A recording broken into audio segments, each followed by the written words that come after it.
দাঁড়ান দাঁড়ান দেখুনি কয় আঙ্গুল কয় আঙ্গুল কয় আঙ্গুল? হ্যাঁ আমি দেখা যাচ্ছে। এইটা কি বলেন তো? এইটা কি?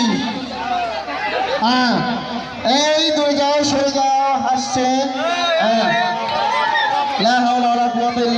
সামনে হাড়ি আছে, কোথায় যায় হাড়ি খরচ করে তিনি চলে যাচ্ছে দেখা যাচ্ছে, কিন্তু তিনি হাড়ির দিশা পাচ্ছেন না। এত দূর হাঁটলে তো গঙ্গা না বঙ্গোপসাগরে পড়তে হবে। এই যে শোনো, হাড়ি দুই পায়ের মাঝখানে, কিন্তু তিনি যাচ্ছেন কোথায়? কোথায় আছেন? হ্যাঁ হ্যাঁ দেখি দেখি ওখানে হাড়িটা সরাই ছিল, হাড়ি সরাই দিতেন, হাড়ি জায়গায় না, হাড়ি সরাই গেল। আপনি তো হাড়ি সরাইন না, আমি তো হাড়ি জায়গায় রাখেন। আমি দোস্তাদ, হ্যাঁ না কুওয়াতা ইল্লা বিল্লাহ।